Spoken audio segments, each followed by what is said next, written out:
Hi, I'm Mark Rogers, a Christian gun owner, and I'm here today to talk to you about gun bill, H.R. 127, as though you haven't heard enough about it already.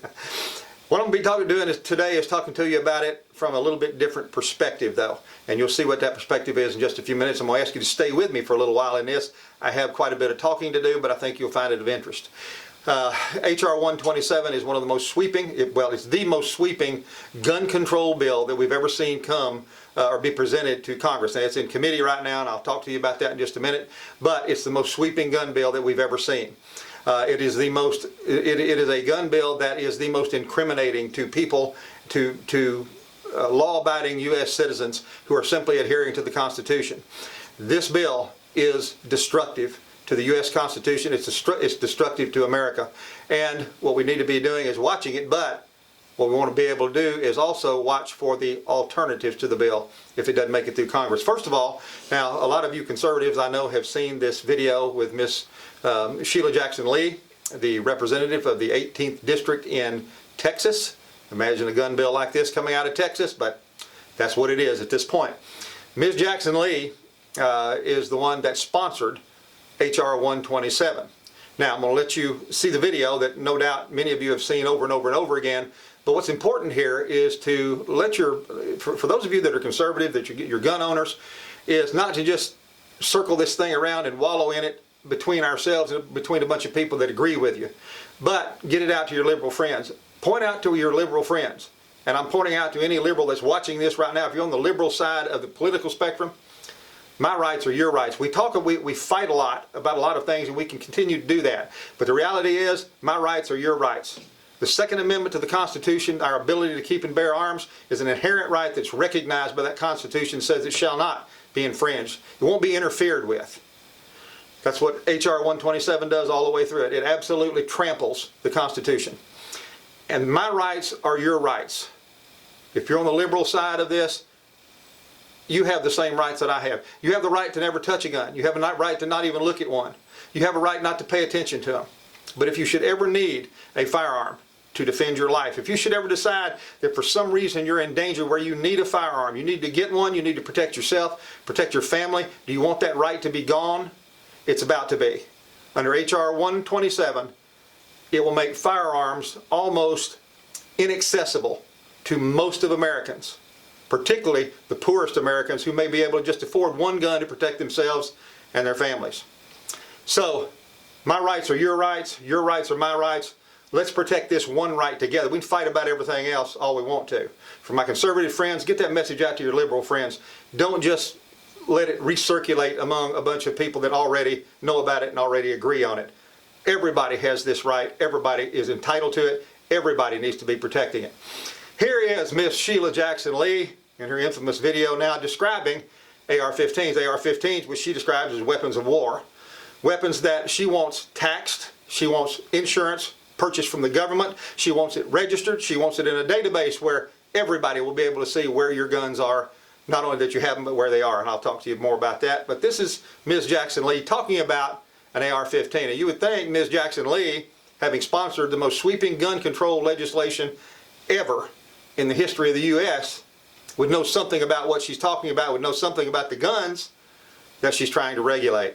Here she is talking about an AR-15. Let's see what she says. My bill that I've introduced dealing with the caliber weapon, I've held an AR-15 in my hand. I wish I had it. It is as heavy as 10 boxes that you might be moving. As heavy as 10 boxes that you might be moving. As heavy as 10 boxes that you might be moving. And Ms. Jackson Lee just said she said, I've held an AR-15 in my hands. She said, I wish I had it. I mean, first of all, I'm going to tell you something right now. That's a lie. First of all, if with what she said, she has never held one across her hands. She just said it's as heavy as 10 boxes of something you might be trying to move. She said, I wish I had it. I've held it in my hands. It's heavy as 10 boxes of something you might be trying to move. Here's a basic AR-15 rifle. This is a typical AR-15 rifle. Y'all see how many fingers I'm holding this with? Obviously, I'm not manhandling it to make a point. I'm not heaving it up trying to make it look easy. I'm holding it between my fingers right here because that's how light it really is. an average 12-year-old girl would be able to shoot and operate this rifle safely and without any physical problem with it. It is not heavy. There are a lot of variations of these. They're modular, they're light, they're suitable for sporting purposes, for hunting, for competition, and for self-defense, home and ranch self-defense. A lot of different things these guns are used for. They are a typical firearm in America. Tens of millions of them are in circulation in America, and millions of gun owners own these. They're a typical firearm today. They are part of what we're entitled to under the Second Amendment of the Constitution, which protects our inherent right to keep and bear arms. Ms. Jackson Lee carries it a little bit further here when she talks about the ammunition for AR-15s. Let's listen. 10 boxes that you might be moving, and the bullet that is utilized, a 50 caliber, these kinds of bullets, need to be licensed and do not need to be on the streets. The bullet that is utilized, a 50 caliber, Now, Ms. Jackson Lee mentions the 50 caliber bullet that it utilizes. This is a picture of a 50 caliber bullet up next to a 223 or 5.56. They're both the same size. 223 or 5.56 caliber bullet. The 223 5.56 is what an AR-15 actually shoots. This is what it looks like in my hand. If I laid a 50 caliber bullet across my hand, it would lay considerably off either side of my hand. This is what an AR-15 actually shoots. There's what they actually shoot. That's a 223 caliber bullet. It also shoots a 5.56. You need some explanation as far as the caliber. There's not much difference in them. And there are some variants of that. There are some variants of these guns that have other calibers. They're all considered medium power rifles. These are not high powered rifles. There are 22s, other rimfire rifles. Then you come up to this style of a rifle, which is a medium power rifle. Then you go to high powered rifles, which are things like 308s and 30-06 and 300 Win Mag, and on it goes. But these modular modern sporting rifles are guns that shoot that little round that I just showed you, not the gigantic 50 caliber bullet or cartridge that Ms. Jackson Lee said that it utilized. Now I'm going to talk to you about the bill itself, HR 127. I'm not going to go into it in length. You can download the bill. I'll show you how to get it and talk to you about just some key points. But then what I really want to talk about here, and I'm going to ask you to really stay with me here, I want to talk to you about the alternatives that will inevitably be coming up behind this bill. Don't think that this bill is going to be the end all of everything, because if we just sit by and are complacent, this will just go on through Congress and we will be under this right here and will no longer have a Second Amendment that we'll be able to invoke, because it will be buried under this mound of mess. But if we're diligent, what I don't believe is, I don't believe this will make it through Congress and get passed as a bill as it is. But I don't believe it's even intended to. I believe there's something else that's more sinister than that will be coming behind this bill, and possibly in other bills where we never even see it. We'll talk about that here in just a second. I'm going to change positions, sit down, get a few notes, get a few things together here, and then I'm going to talk to you about the bill and the alternatives, which is what we really need to be watching for. Let's get that done. Thank you for sticking with me. We're in a time where we have to pay a lot of attention. It takes some time to do these things. There's a lot of talking involved and a lot of study involved, but these are critical times for our constitutional rights. We're dealing with a government that has betrayed its citizens by and large from both sides of the aisle. And this is one of the worst bills that has, or the worst bill that has ever been put through Congress, the most destructive bill insofar as the Constitution is concerned, HR 127. And I'm going to be talking to you about that right now. I just want to give you just a couple of things here. I'm putting a couple of pictures up. You can get this, you can download this bill. I've got a paper copy of it right here. You can download the bill in text or PDF form on the website, congress.gov. And I suggest everybody, if you can, download and print a copy of this and have it with you. Read it, mark it. It's incredible what's in this. Just the blatant disregard for the Constitution and for the rule of law. Sheila Jackson Lee, the sponsor of this bill. The short title of it is Sabika Chic Firearms Licensing and Registration Act. The official title as introduced to the House Committee, it's in the Judiciary Committee, to provide for the licensing of firearm and ammunition possession and the registration of firearms, and to prohibit the possession of certain ammunition. Again, Representative Sheila Jackson Lee. There are no other sponsors of the bill. She is the only sponsor of the bill. And I can tell you from reading this bill, this does not subvert the Second Amendment. It doesn't ease around it. It doesn't try to tweak it. What it does is it completely disregards and forces. If this becomes law, it would force the citizens of the United States to disassociate from the United States Constitution. This is a criminal bill. It is a bill in which the content is of a criminal nature. People that wrote this, involved in it, sponsoring it, are criminals. They have presented a bill that, if enacted and considered, should be considered a criminal act. A representative, just Sheila Jackson Lee herself, a representative voted on that she represents the 8th district of, or the 18th district of Texas. A duly elected representative like her, elected under her state's constitution as a representative, elected under the United States Constitution as a U.S. representative, having an effect nationally on our policy, sponsors something like this that absolutely attempts to control the citizens of the United States. This is not something that goes around. This stomps on the Constitution. This stomps on our rights. It stomps on an inherent right protected specifically under the Constitution that doesn't just say that the right's protected. It says it shall not be infringed. It shall not be diminished. It shall not be interfered with. Shall not be infringed is what that means. H.R. 127 smashes it and forces the citizens of the United States to disassociate and disconnect from the United States Constitution. This is a criminal bill. People involved in it should be held criminally responsible. Will that happen? Of course not, because the left is in control. I'm going to be talking to you about H.R. 127, and I'm going to be talking to you about what the title of the video is, what's coming insofar as the alternatives to H.R. 127. Because you can bet there are going to be some alternatives coming after H.R. 127. So how much worse can it get, Mark? Well, I'm going to go through this thing right here right quick, and I'm going to tell you why I believe there will be some alternatives to H.R. 127. And it's important. Please stay with me. Please keep your attention on this, and let's look at it. A bill, H.R. 127, starts off with firearms registration system. Make, model, serial number, identity of the owner of the firearm, where the firearm is, where it will be stored. If the firearm is to be loaned to anybody, the Attorney General has to be contacted.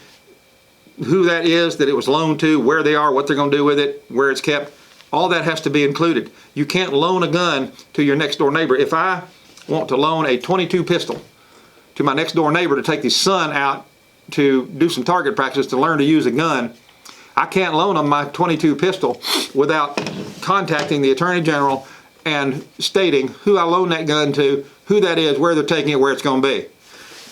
This is insidious. Firearms registration system. With that registration system, there will be a database under this bill, a database that will include all of your personal information, all the guns that you own, all the serial numbers, and where those guns are going to be stored. So I got one under my bed, one in a safe, one in a closet. Essentially, you're supposed to tell them that. You're supposed to tell the Attorney General, notify the Attorney General of the United States where your guns are, where you're storing them. Now get this, the database, and it's explicitly stated in here, the database will be accessible to all members of the public, along with federal, state law enforcement, and on it goes. The public. That means if you live in Kentucky and you have 3 firearms, and you have reported those firearms, registered them, and reported where those firearms are, and you've paid the taxes on them to be able to keep them, that goes into a database that I can sit here in Arkansas, type in what I'm looking for in Kentucky into your information, and see who you are, where you live, what kind of guns you have, and where you've got those guns stored. It will be available to the public under this insidious bill. A lot of things in here, I'm not going to go over all of them because you can download this and read it, and dear God, if you ever downloaded and read something and paid attention to it, please do it now. Psychological evaluation conducted in accordance with, and there's a whole lot of conditions under which a psychological evaluation would be performed on you as a gun owner, not only on you, but on possibly anybody that you've been married to before, other members of your family, other people associated with you, and a psychological evaluation of them for you to own a firearm under certain conditions. The Attorney General is listed over and over and over here again because the Attorney General of the United States has to be notified of everything you're doing with a firearm. Again, I'm going over this quickly because you can read it, and dear God, please do so. All kinds of conditions. Fees. Fees specified in this paragraph is $800. That's to own military-style weapons. In this bill, this .22 pistol that shoots this is considered a military-style weapon. Why? Because it's got a magazine that holds 16 rounds, and it's got a threaded barrel. Now, I didn't get it because it's got a threaded barrel. I didn't get it because I wanted a suppressor. Because I got it because I wanted this .22 pistol because it's a good one, and having the threaded barrel was not an issue. I've got a cap on it. I don't use it, but it's threaded, and because it's threaded, it would be considered a military-style weapon. To own military-style weapons, there's a fee, $800, a fee of $800, and then they define military-style weapons, which is got a vast list of things that features specific models. The AR that I showed a while ago, telescoping stock, because that stock is adjustable. Military style weapon as far as they're concerned. Won't matter what it is.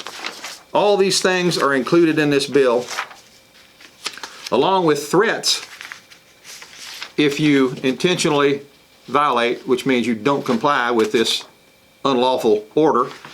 If you don't comply, there are fines in here listed all the way from $10,000 to $100,000. Let's see.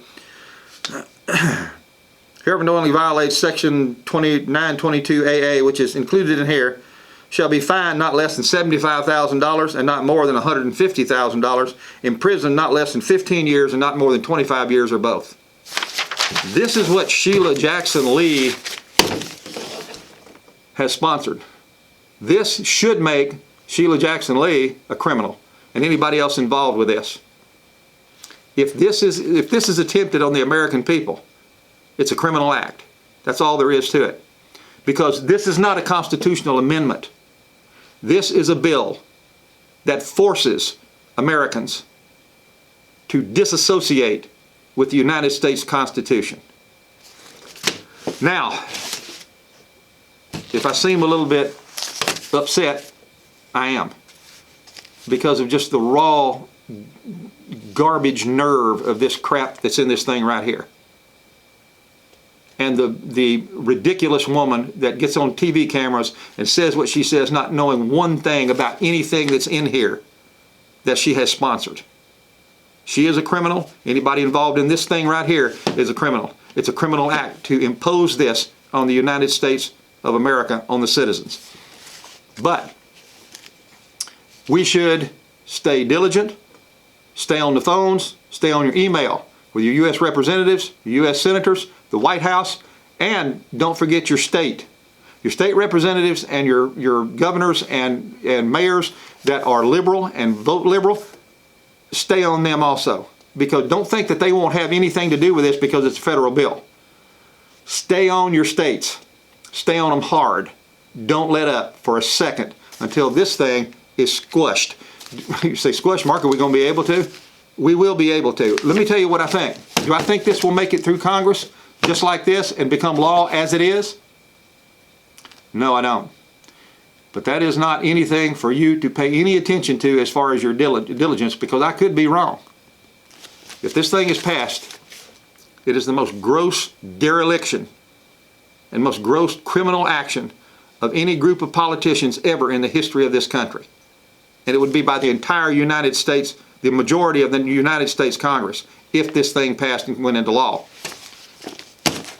But I don't think they've got the appetite for this right here. I don't believe that this is even intended to pass. I believe what this is a gigantic smokescreen. What it is something to get our attention on this massive bill that is the worst, most sweeping pile of garbage that has ever been presented in America to diminish the constitutional rights of millions of Americans. I believe it's to get our attention, and it should get our attention. We should stay diligent. We have to make sure this does not go through Congress and get passed.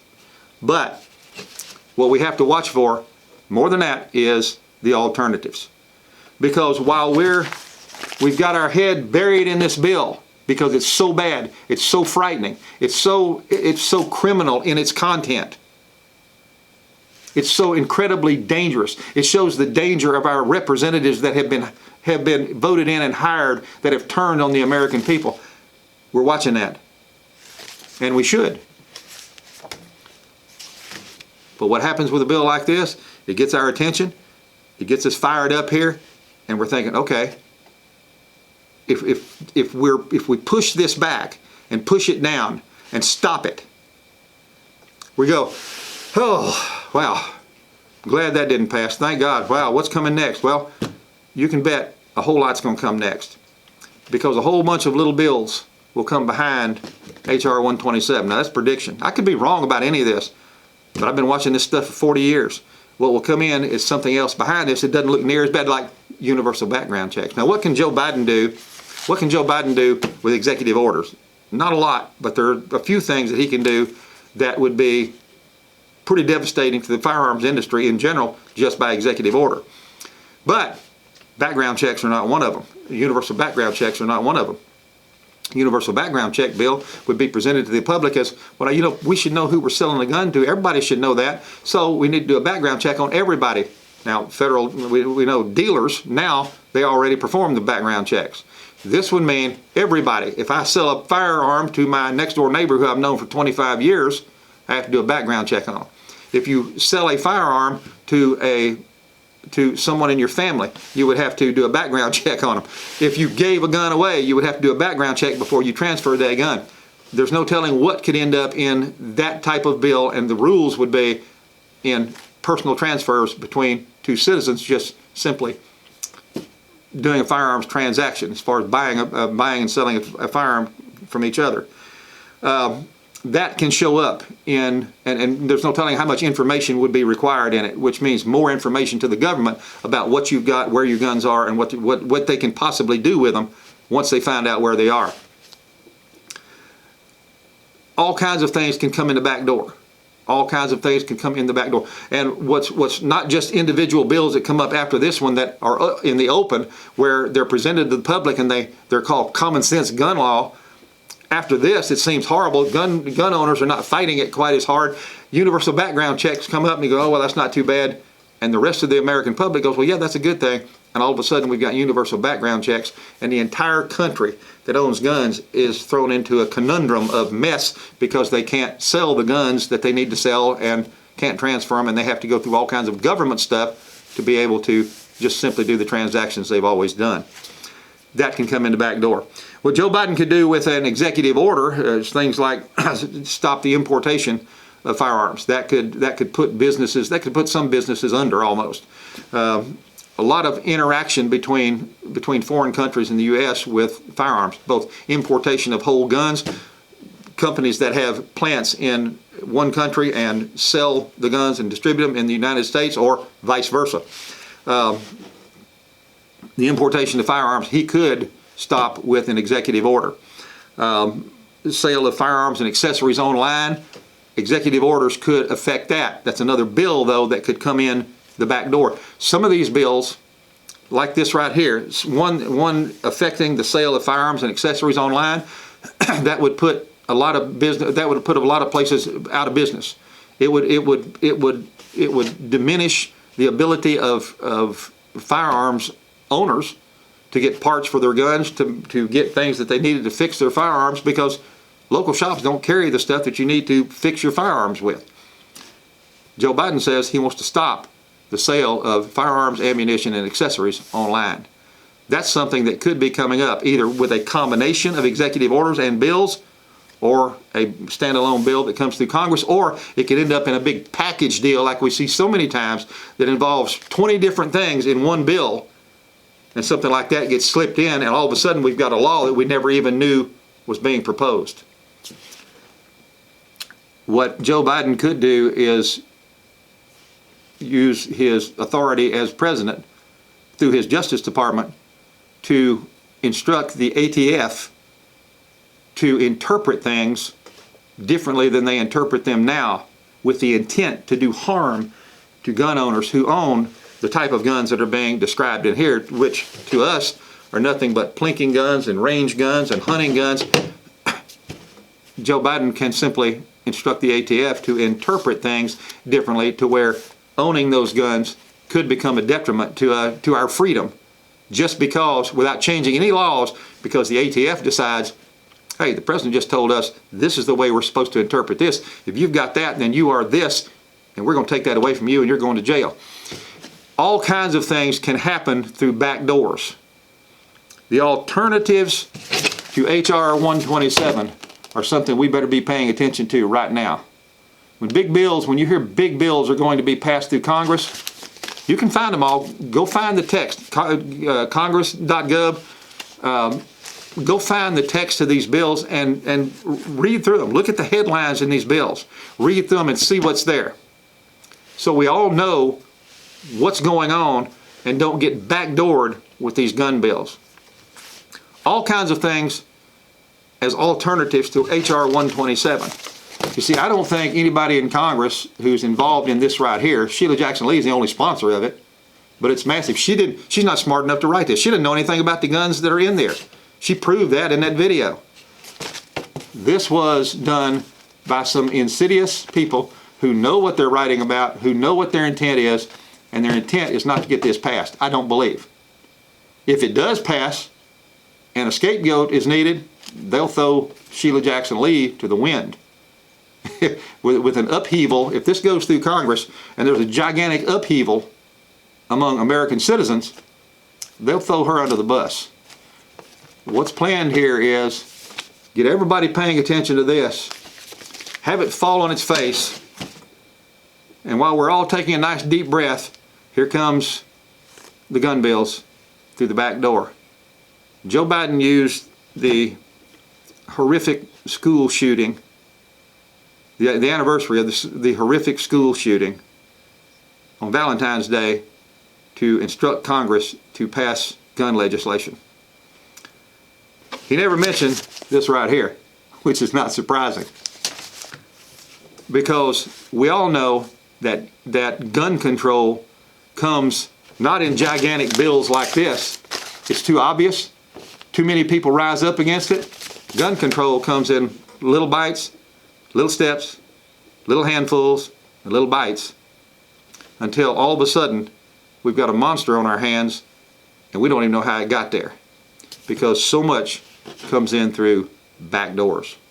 What we've got to do is make sure, as gun owners, we're paying close attention, watching every one of these bills, firing up against them, and not letting them do what they're trying to do right now, which is diminish our rights under the United States Constitution and just trample the U.S. Constitution underfoot.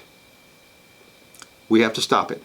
And as gun owners, Christian gun owners, from my perspective, we have to do the best we've ever done at representing firearms ownership, responsible firearms ownership, and presenting that to the general public. Because when it's all said and done, the general public will be the ones that decide what's going to pass and what's not. Because if they're convinced that something is good and okay, because it's been presented to them that way, that's the way it'll go.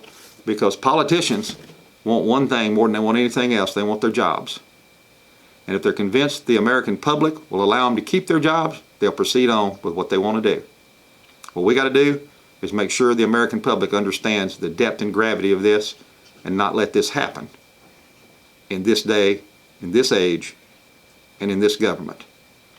H.R. 127, a bill that is criminal in its content and criminal in its attempt to stomp the Constitution and disconnect people from the United States Constitution. But a bill that I don't believe is actually intended to pass. I believe there's a whole bunch coming after H.R. 127 has our attention to the point where we're not looking and it all comes in through the back door. Watch the back door, watch the bills, and let's stop this before it even gets started. I'm Mark Rogers. I'll be talking to you more about this, I'm sure. But for now, let's join hands, join arms, and let's take this across America and make sure that H.R. 127 does not pass, and make sure that anything coming in the back door is stopped before it gets in. I'm Mark, and I'll see you very soon on another Christian Gun Owner video and some more talk about the gun bills that are inevitably going to be attempted coming through Congress in a Biden administration. I'll see you soon.